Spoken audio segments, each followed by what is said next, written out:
Hello दोस्तों, इस video में आपका स्वागत है। इस वीडियो में जानेंगे भौगोलिक खोजे के बारे में। ये आपका क्लास 9 का हिस्ट्री का बुक है, यानी बिहार एसआरटी का।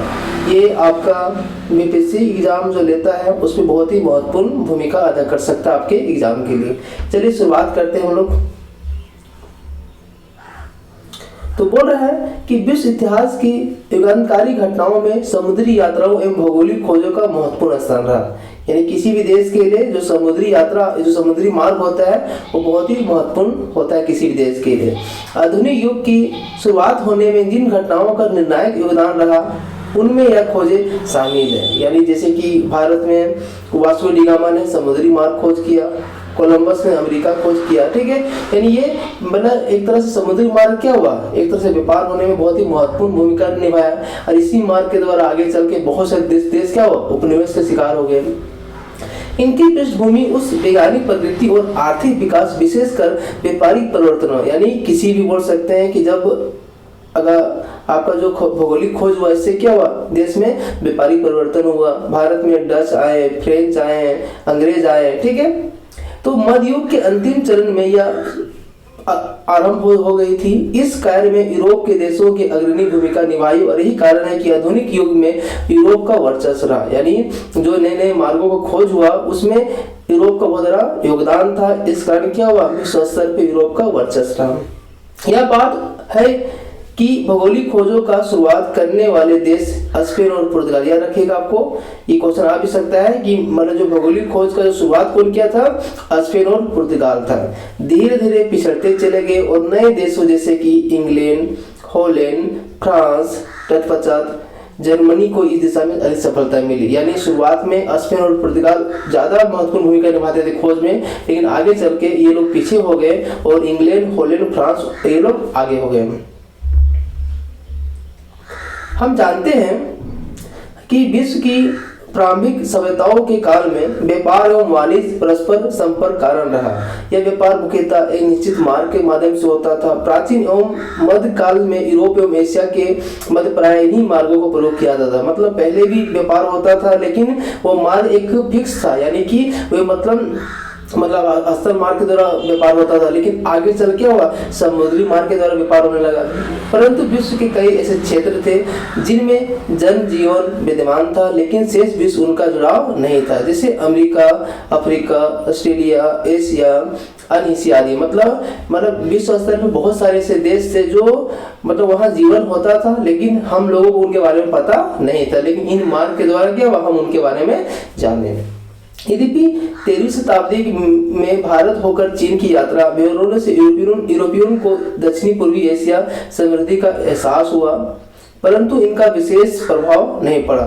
कालांतर में व्यापार स्तर पर भौगोलिक खोजों से उससे प्राप्त उपलब्धियों को यूरोप आधुनिक युग को मार्ग शुरुआत हुआ। मतलब ऐसा बात नहीं, पहले भी मतलब यूरोपीय लोग चीन के द्वारा जो चीन का रेशम मार्ग था उससे मतलब लोग आवागमन करते थे, लेकिन वे भारत के बारे में जानते नहीं थे। लेकिन धीरे धीरे जब समुद्री मार्ग का खोज हुआ तो वे भारत के जो एक समृद्धि देश था, ठीक है, तो उनके बारे में जाना और भारत का शोषण करना शुरुआत कर दिया।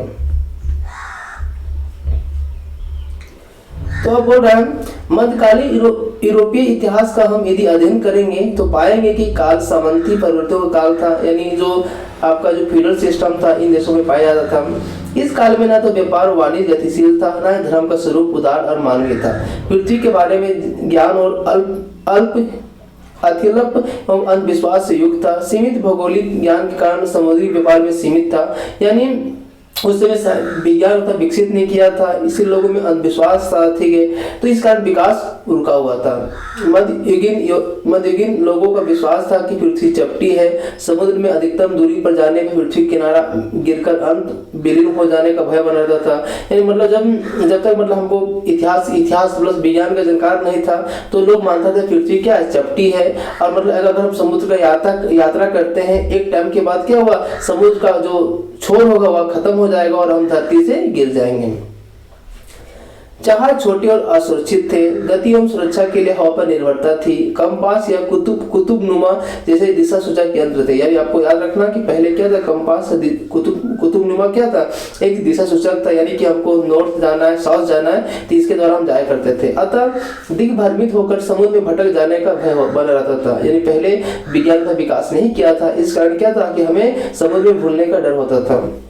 समुद्री यात्राओं के लिए राज्य की ओर से किसी प्रकार की सहायता नहीं दी जाती थी। इस विषम परिस्थिति में नाविकों व्यापारियों द्वारा अटलांटिक महासागर की यात्रा करना अत्यंत दुष्कर था। यानी पहले जो राजतंत्र होता था, ये राजा होता था, मतलब लोगों को समुद्री खोजों के लिए प्रोत्साहन नहीं देता था। इस कारण क्या था, यात्रा करना बहुत ही नुकसानदायक था। इसी बीच यूरोप में कुछ ऐसी घटनाएं घटी जिसके प्रभाव स्वरूप यूरोप मध्ययुगीन मानसिकता से निकलने को उद्यत हुआ। 11वीं-12वीं शताब्दी में जेरूसलम, जो आज का इजराइल है, पर अधिकतर अधिकार के मुद्दे पर लेकर धर्म युद्ध मतलब क्या, जो धर्म के लोग युद्ध होता है। जब यूरोपीय सामंत मध्य एशिया की नवीन शक्ति अरबों को पराजित हुए, सामंत गौरव की मिथ्याभिमान से ग्रसित यूरोपीय दम टूटने लगा, परंतु इसके कुछ सकारात्मक परिणाम भी सामने आए। धर्म युद्ध के द्वारा यूरोपियन को यह महसूस होने लगा कि दुनिया के हर पहलू को समझा जाए। इन घटनाओं ने यूरोप में पुनर्जागरण की पृष्ठभूमि तैयार की। पुनर्जागरण मतलब क्या होता है, नए विचारों का आगमन होता है। इसके बारे में पढ़ें आगे। मध्य युग में अरबों और तुर्कों ने विशाल अंतर्राष्ट्रीय साम्राज्य का निर्माण किया। यानी जो मध्य युग था उसमें अरब और तुर्कों ने भी क्या, एक विशाल साम्राज्य का निर्माण किया। 15वीं शताब्दी में 5 दशक पूर्व यूरोप और एशिया के मध्य व्यापार कुस्तुनिया के मार्ग से, जो कुस्तुनिया मार्ग से व्यापार होता था, परंतु 1453 ईस्वी में कुस्तुनिया तुर्की का अधिपत हो गया। यानी अब जो व्यापार था वह टूटने लगा। कारण क्या था कि जो तुर्की था उसने कुस्तुनिया पे अपना विजय प्राप्त कर लिया। तो क्योंकि तुर्कों ने इस मार्ग से व्यापार के बदले भारी कर वसूलना शुरू कर दिया, जिसका हल ढूंढना यूरोपियों के लिए आवश्यक था। मतलब जब कुस्तुनिया पे तुर्की का अधिपत हो गया तो अब कोई भी इस मार्ग पे व्यापार करेगा तो उसके लिए वो आपको ज्यादा कर पे करना पड़ेगा, ज्यादा टैक्स भी देना पड़ेगा। ठीक है, इसीलिए जो यूरोपियन था, जो यूरोप के लोग सोचे कि अब हमें कुछ नया मार्ग खोज करना पड़ेगा। इसी काल में कुछ नए आविष्कारों ने समुद्री यात्रा नौसेना का विकास को आसान कर दिया। यूरोपवासियों ने कंपास में यूरोपवासी ने कहा कंपास किससे सीखा, अरबों से सीखा। इटली, स्पेन एवं पुर्तगाल के समुद्री तटीय इलाकों में नाव निर्माण कला में परंपरागत पत्ती की जगह खांचा पत्ती विकसित हुई। मतलब पहले जो नाव निर्माण होता था क्या था, तो पुराना टेक्निक था, लेकिन अब नए टेक्निक का खोज होने लगा था।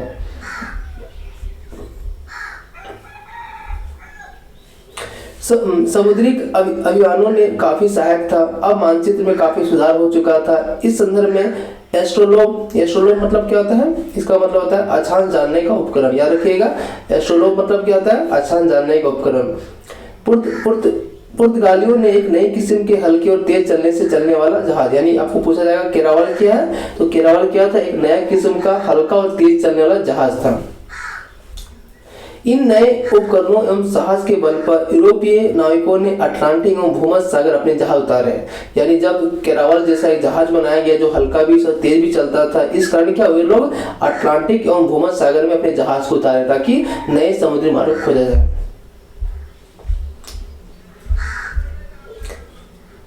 इसी क्रम में क्या हुआ, 1488 में पुर्तगाली व्यापारी था बार्थोलोमियो डियाज, है ना, याद रखिएगा। 1488 में पुर्तगाली व्यापारी था, उसका नाम था बार्थोलोमियो डियाज। अफ्रीका के पश्चिमी तट होते हुए दक्षिणी अफ्रीका के दक्षिणी बिंदु, मतलब एक तरफ बोल सकते हैं कि जो पुर्तगाली यात्री था बार्थोलोमियो डियाज, उसने अफ्रीका के पश्चिमी तट से आपका अफ्रीका के दक्षिणी तट पे पहुंच गया। यानी इसको पढ़ सकते हैं उत्तम आशा अंतरीप, मतलब केप ऑफ गुड होप। ठीक है, यानी केप ऑफ गुड होने वाला व्यक्ति कौन था, जाने वाला, उसका नाम था बार्थोलोमियो डियाज। 1492 में क्रिस्टोफर कोलंबस द्वारा अमेरिका खोज के, याद रखिएगा। यानी जैसे भारत में 1498 हो गया हुआ, कौन खोजा, आपका भारत का समुद्री मार्ग वास्को डी गामा, उसी प्रकार कोलंबस ने क्या हुआ, अमेरिका खोज किया था। और आगे 1498 में पुर्तगाल के द्वारा क्या हुआ, भारत का समुद्री मार्ग खोजा जाएगा। देखते हैं इसके बारे में।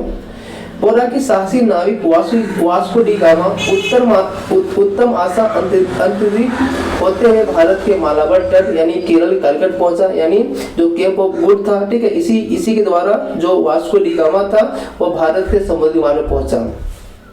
जहाँ का जो लोकल लीडर था, नेता था, उसका नाम बोलते हैं जमोरिन उसका वेलकम किया। आपको पता होगा कि वास्को डी गामा की सफलता के पीछे कुछ नवीन संसाधन का योगदान था, यानी जब जो पुर्तगाली यात्री था वास्को डी गामा भारत आ गया 1498 में, तो कुछ तो नई चीजों खोज जरूर हुआ, उसके बाद में भारत पहुंचा। भारत में एक व्यापारी था, उसका नाम था देखिए अब्दुल मजीद का हुआ, मतलब दक्षिण अफ्रीका में यात्रा किया था। किससे मुलाकात हुआ था? वास्को डी गामा, ठीक है। किसी ने बोला था कि आप भारत आओ, आप भारत में व्यापार करो। इसी के सहयोग से उसने भारत आने का सीधा मार्ग मिल गया। मतलब एक तरह बोल सकते हैं कि अब्दुल मजीद नहीं होता तो वास्को डी गामा भारत नहीं पहुंच पाता, क्योंकि इसी ने एक तरह से रास्ता प्रदान किया कि तुम इसी रूट के द्वारा भारत आओ और भारत में व्यापार करो। तो इससे यूरोपियनों के साहस में वृद्धि हुई। वास्को डी गामा द्वारा भारत में लाए गए वस्तु का 26 गुना मुनाफा। आपको पता होगा जब वास्को डी गामा 1498 को भारत आया, तो जब भारत में रहा कुछ टाइम रहा होगा, उसके बाद वह यहाँ से मसाला ले गया और जब उस मसाला को यूरोप के बाजार में बेचा तो 26 गुना मुनाफा हुआ। जब 1 रुपये लिया उसको 26 रुपये बेचा, सोचो कितना बेनिफिट हुआ होगा। यानी अमेरिका अर्थात नई दुनिया खोज यूरोपियनों की एक नई उपलब्धि थी, यानी अमेरिका भी खोज हो चुका है, भारत भी खोज हो चुका है, ठीक है। मतलब एक तरह से नए व्यापार खोल रहा है, ठीक है। तो किसको मुनाफा होगा? यूरोप वासी को मुनाफा होगा। 1498 में कोलंबस ने प्राप्त किया, आपको बताया कि कोलंबस ने अमेरिका खोज किया। यद्यपि कोलंबस अमेरिका को भारतीय उपमहाद्वीप का हिस्सा समझा जाता है। आपको पता होना चाहिए कि जो आपका कोलंबस था वो खोजने आया था भारत, लेकिन गलती से चला गया कहाँ? आपका अमेरिका, इसलिए वहाँ के लोगों को बोला गया रेड इंडियन बोला था। बाद में स्पेन के नाविक अमेरिगो वेस्पुची ने नई दुनिया का विस्तार ढूंढा। यानी आपको याद रखना चाहिए इस व्यक्ति के बारे में कि जो अमेरिगो वेस्पुची है इसने दुनिया को विस्तार से खोजा था। इसे एक महाद्वीप बताया, यानी इसको महाद्वीप बताया, उत्तरी अमेरिका बताया। इसी के नाम पर एक क्षेत्र का नाम पड़ा अमेरिका। 1519 में मैगेलन, याद रखिएगा, मैगेलन ने पूरी दुनिया का चक्कर लगाया था। कब? 1519 में, ठीक है, पूरी दुनिया चक्कर लगाया। अब और यह धारणा पुष्ट हो गई थी कि सभी समुद्र एक दूसरे से जुड़े हैं। आगे कैप्टन कुक, याद रखिएगा, कैप्टन कुक क्या किया? उसने खोज किया आपका ऑस्ट्रेलिया का, है ना। जो कैप्टन कुक किया उसने खोज किया ऑस्ट्रेलिया महाद्वीप का। साथ ही न्यूजीलैंड का जो द्वीप था, द्वीप क्या होता है? जो चारों तरफ से पानी से घिरा होता है। इसके अलावा कैबोट ने क्या हुआ? न्यूफाउंडलैंड के द्वीपों को पता लगाया। इस याद कर लीजिएगा आप लोग। कैप्टन कुक ऑस्ट्रेलिया खोज किया, साथ ही न्यूजीलैंड के द्वीपों को खोज किया, और जो कैबोट उसने क्या हुआ? न्यूफाउंडलैंड द्वीपों का पता लगाया। भौगोलिक खोजों को प्रोत्साहन देने के विभिन्न यूरोपीय देशों ने शासकों में महत्वपूर्ण भूमिका, मतलब आगे चले क्या हुआ? बहुत से राजाओं शासकों ने मतलब भौगोलिक खोज के बारे में प्रोत्साहन राशि देना शुरू कर दिया। देखिए कौन कौन इसमें है। इसमें सबसे फेमस नाम है जिसमें पुर्तगाल के राजकुमारी हेनरी डी नेविगेटर, ठीक है, जो का है ना, मतलब ये पुर्तगाल की राजकुमारी थी हेनरी डी नेविगेटर, तथा स्पेन के महारानी इसाबेल। मतलब इन दोनों ने क्या हुआ? भौगोलिक खोजों को प्रोत्साहन दिया कि आप लोग चाहिए नए खोजों खोजिए, आपको हम उसको उफाल देंगे। इस प्रकार 16वीं शताब्दी के पूर्वार्ध तक लगभग समस्त दुनिया की जानकारी यूरोप को पहुंच चुकी थी। मतलब बोल सकते हैं कि पहले जिन देशों के बारे में जानकारी है, तो अब क्या लोग उनके बारे में जानने लगा था। कारण क्या था? नए भौगोलिक खोजों का शुरुआत हो चुका था, जिस कारण लोग इसके बारे में जाने और उन देशों का यात्रा भी किए। देखिए कुछ तरह का ये वर्ल्ड का मैप है, देख सकते हैं।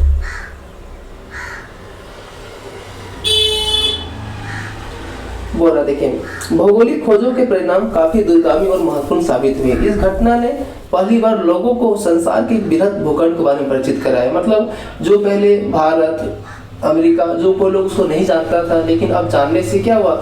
विश्व स्तर पे लोग यहाँ यात्रा करने आने लगे, व्यापार करने लगे। जैसे बताएं, जब वास्को डी गामा आया 1498 को, 26 गुना उसको मुनाफा हुआ, ठीक है। इससे लालच से क्या हुआ? धीरे धीरे डच भी आएंगे, फ्रेंच भी आएंगे, और भारत धीरे धीरे क्या हुआ? यूरोप के लिए एक उपनिवेश बन जाएगा। एशिया और यूरोप के विभिन्न सभ्यताओं को जो पहले से विलग थी परस्पर संपर्क स्थापित हुआ। नए देशों की खोजों के द्वारा न केवल एक नए उपनिवेशों के साथ व्यापार करने का प्रोत्साहन मिला, वरन उन्होंने वहां अपनी सभ्यता, संस्कृति, धर्म एवं साहित्य का प्रचार करने में प्रयास किया। परंतु इसका नकारात्मक प्रभाव यूरोपीय उपनिवेशवाद के रूप में उभर कर सामने आया। अपने विकसित एवं भौतिक आवश्यकताओं का निर्मित इन्होंने देशों को शोषण किया। यूरोप के देशों उपनिवेश थे। भौगोलिक खोजों के परिणाम निम्न रूपेण हुआ। मतलब बोल रहा कि जब भौगोलिक खोज हुआ 1498 में, कि भारत का बात कर रहे हैं, ठीक है। इस खोज के होने के बाद क्या हुआ, आगे चल के धीरे धीरे भारत एक उपनिवेश बन गया। जब उपनिवेश बना तो क्या हुआ, भारत का शोषण होने लगा। भारत का जो कच्चा माल था वह ब्रिटेन जाने लगा और जो बना सामान था वह भारत आने लगा, ठीक है। इससे क्या हुआ, जो भारत में जो उद्योग थे वो पूरी तरह से खत्म हो गया। हमारे जंगलों का शोषण हुआ, जानवरों का शोषण हुआ, ठीक है। इस शोषण के कारण क्या हुआ, भारत का विकास पूरी तरह से अवरुद्ध हो गया। नए देशों की खोज एवं नए व्यापारिक संपर्कों ने यूरोप वाणिज्य में क्रांतिकारी परिवर्तन लाए। उपनिवेश की आर्थिक शोषण यूरोप के समृद्ध होने लगे थे। इस प्रगति ने यूरोप व्यापार को बहुत ही विकास कर दिया। फलस्वरूप मुद्रा का स्वरूप विकास हुआ। हुंडी, ऋणपत्र आदि व्यापारिक शाख का विकास हुआ। व्यापार अपने स्थानीय स्वरूप में विकसित होकर वैश्विक रूप लेने लगा। तो मतलब देखिए, हुंडी क्या होता है, ऋणपत्र क्या होता है, जैसे कि व्यापार करना उसके लिए पूंजी चाहिए, तो पूंजी के लिए कुछ आपको गिरवी रखना पड़ेगा, ठीक है। तो अब क्या हुआ, मतलब जो भारत के लोग थे वो विश्व जाने लगे, विश्व स्तर पे पैसा उठा के भारत में व्यापार करने लगे। नए देशों की खोज में पूर्व व्यापार मुख्य रूप से भूमध्य सागर और बाल्टिक सागर तक ही सीमित था। मतलब बोला जाता था कि जब नए देशों की खोज के पूर्व क्या व्यापार कहाँ था, भूमध्य सागर और बाल्टिक सागर तक सीमित था। परंतु अब इसका स्थान अटलांटिक, हिंद प्रशांत महासागर ले लिया। फलतः पेरिस, लंदन, एम्स्टर्डम, एंटवर्प आदि शहर विश्वव्यापी व्यापार का प्रमुख केंद्र बन गया। यूरोपीय व्यापार एवं इटली का एकाधिकार जाता रहा। इसके बदले स्पेन, पुर्तगाल, हॉलैंड, इंग्लैंड, फ्रांस का प्रभाव बढ़ गया। कालांतर में अपने विशाल साम्राज्य को संभालने में स्पेन और पुर्तगाल इतने निम्नमगन हो गए, उन्होंने अपना साम्राज्य को खो दिया। मतलब जो शुरुआत कौन किया था, पुर्तगाल और स्पेन ही किया था। धीरे धीरे क्या हुआ, इनका वर्चस्व खत्म हो गया। अब कौन जगह ले लिया, हॉलैंड, इंग्लैंड और आपका पुर्तगाल। यूरोपीय देशों द्वारा खोजे गए नए देशों में आयातित बहुमूल्य धातुएं, विशेषकर अफ्रीका में आयातित सोना, चांदी अर्थव्यवस्था का स्वरूप ही बदल दिया। फलतः 80 वर्षों में यूरोपीय अर्थव्यवस्था चांदी पर निर्भर रही। इसके मुद्रास्फीति स्थिति उत्पन्न हो गई। मुद्रास्फीति मतलब क्या, महंगाई बढ़ने लगा। बदले आर्थिक स्वरूप में व्यापार की प्रधानता बनी थी। वर्ग संबंधों में परिवर्तन आने लगा था। इसके फलस्वरूप समाज के सामंती वर्ग के बदले व्यापारी वर्ग, मतलब जो पहले में सामंत हुआ करता था वो व्यापारी बन गए, क्योंकि उनका जो व्यापार का जो तरीका था वो बदल गया। पहले जो व्यापार होता था अपने देश में होता था, लेकिन व्यापार अब वैश्विक स्तर पर होने लगा, जिससे वे लोग बहुत मुनाफा कमाए। उनका जीवन स्तर बदल गया। समाज में अमीर और गरीब का फासला बढ़ गया। गरीब होते गया, अमीर होते गया।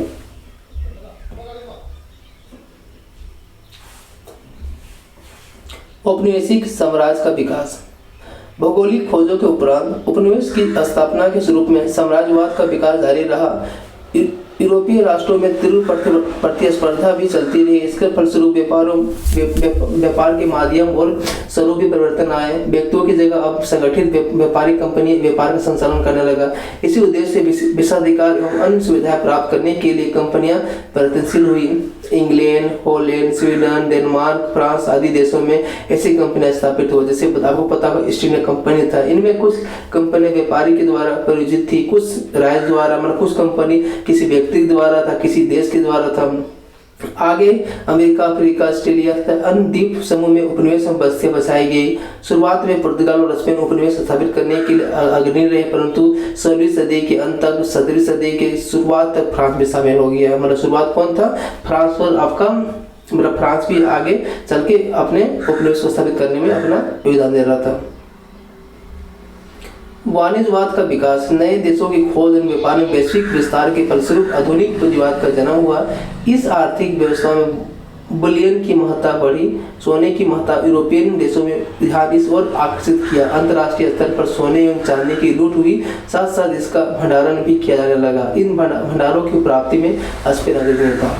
देख रहे ना, मतलब क्या हुआ, मतलब एक तरह से वाणिज्यवाद होने लगा, मतलब व्यापार होने लगा। लोग सोने चांदी को स्टोर करने लगे ताकि मुद्रास्फीति को कंट्रोल किया जा सके।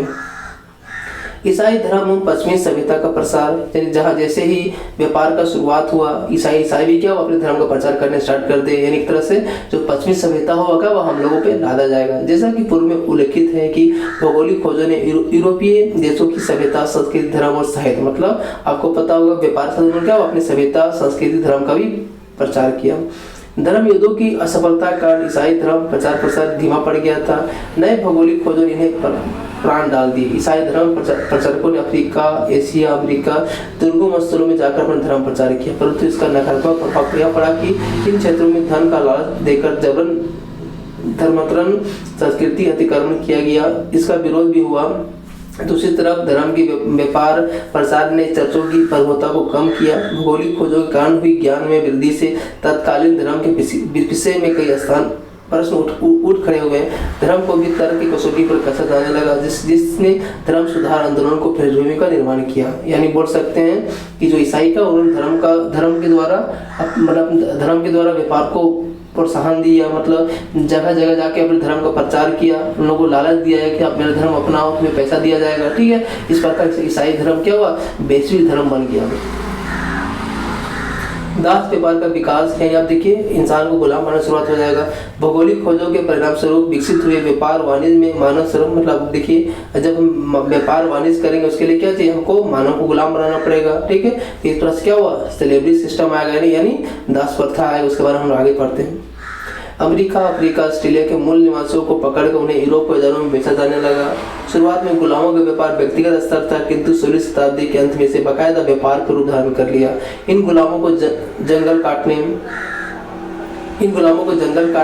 खेती करने, सड़क बनाने, ईंधन पकाने, ईंधन है ना आदि कठिन कार्य में करवाए जाते थे। इन पर अमानवीय बराबर अत्याचार किया जाते थे। इस प्रकार भौगोलिक खोजों का यह नकारात्मक परिणाम यह था कि तथाकथित सब एवं विकसित लोगों द्वारा अविकसित भोलेपन, मतलब जो अमेरिका, अफ्रीका, ऑस्ट्रेलिया क्या हुआ, मतलब जो अमेरिका, अफ्रीका में जो मूलवासी थे उनको पकड़ के यूरोप बाजार में बेचा जाने लगा, है ना। इसका मेन काम शुरुआत था व्यक्तिगत था, लेकिन अब इसे क्या हुआ, संस्थागत तरीका से इनको पकड़ के बेचा जाने लगा। भौगोलिक खोजों ने भौगोलिक ज्ञान के संदर्भ में व्याप्त भ्रांतियों को तोड़ने का कार्य किया। इससे चर्च एवं प्रसारित अवधारणाओं पर अंगूठी उठने लगी। कालांतर में यूरोप के धर्म सुधार आंदोलन कारण बना। नए गोलार्थिक आविष्कार से यूरोप की क्षुद्रता एवं दुनिया की महत्ता को अभूतपूर्व जानकारी मनुष्य को नए आविष्कारों के रास्ते पर खड़ा कर दिया। इस संदेश स्पेनिश सिक्के सामने और भी आने लगे। बड़े हुए समुद्री गतिविधियों को समुद्री यात्राओं में उपयोगी विभिन्न उपकरणों, नक्शे, कंपास, नक्षत्र प्रणाली आदि विकसित होने का अवसर प्रदान किया गया। इससे संबंधित विद्वान एवं पेशेवर वैज्ञानिक वर्ग का जन्म हुआ। मतलब जैसे जैसे यूरोप ने नए मार्गों को खोज किया, ठीक है, तो उनके पास जो विज्ञानवाद आ चुका था, वो जो पुराने अंधविश्वास को तोड़ने लगे थे। लोग अब विश्वास करने लगे पृथ्वी चपटी नहीं है, कि समुद्र यात्रा करना, पहले लोग वो टेंशन लेता था कि मैं समुद्र यात्रा करेंगे आगे चल क्या हुआ, पृथ्वी का अंतिम छोर आएगा, वो हम गिर जाएंगे। लेकिन इस प्रकार का जो अंधविश्वास है उस तरह से टूट गया था। भौगोलिक खोजों से विभिन्न प्रकार के नवीन फसलों का भी अंतर महाद्वीप आधार पर, मतलब एक तरह से यूरोप में क्या हुआ, आपका क्या हुआ, मक्का, आलू, तंबाकू, नील आदि नवीन वस्तुओं का प्रवेश हुआ। यूरोप के माध्यम से चाय, कॉफी, तंबाकू, आलू भारत जैसे देशों में आगमन हुआ। भारतीय फसल आम, गन्ना आदि दूसरे देशों में गया। इस प्रकार कहा जा सकता है कि भौगोलिक खोजों ने विश्व की कई नई रूपरेखा सामने लाई। विचारों में परिवर्तन आए, वैज्ञानिक विचारों को मान्यता मिली, धार्मिक अंधविश्वास टूटने लगा था। दूसरी तरफ नए क्षेत्रों के अन्वेषण और नवीन मार्गों के खोज से फलस्वरूप पूंजीवाद, वाणिज्य और साम्राज्यवाद का विकास हुआ। इसने दुनिया के यूरोपीकरण कर दिया। मतलब बोल सकते हैं कि जब नए मार्ग खोज हुआ तो इससे जो जैसे अफ्रीका में जो भी फसल होगा वो अमेरिका जाने लगा, अमेरिका का जो फसल था वो भारत आने लगा। मतलब एक तरह से फसलों का क्या हुआ, पुनः चक्रण हुआ। मतलब एक तरह से फसल के बारे में हमको जानकारी मिले, धीरे धीरे विज्ञानवाद आ गया, ठीक है, मतलब एजुकेशन को बढ़ावा मिलने लगा। इससे लोगों में जो अंधविश्वास टूटने लगा था, ये लोग अब मिलजुल के व्यापार करने लगे थे और नए नए देशों को उपनिवेश बनाने शुरू कर दिए थे। देखिए ये आपका कुछ लास्ट क्वेश्चन को कर सकते हैं। वास्को डी गामा कहाँ के यात्री था, आपको बताएं ये पुर्तगाली था। यूरोप वासियों ने दिशा सूचक यंत्र का प्रयोग किससे सीखा, तो बताया था आपको अरबों से सीखा था। उत्तम आशा अंत यानी केप ऑफ गुड होप की खोज किसने किया था? उसका नाम था डियोज बार्थोलोम्यू का 1488 को। अफ्रीका खोज किसने किया था? याद कीजिए, पता ही होगा, कोलंबस। कुस्तुनिया का पतन कब हुआ था? तो यह तो हुआ था 1453 में। ठीक है। विश्व को चक्कर किस यात्री ने लगाया था? आपको बताया था मैगेलन। कब हुआ था? 1519 में। थैंक यू दोस्तों।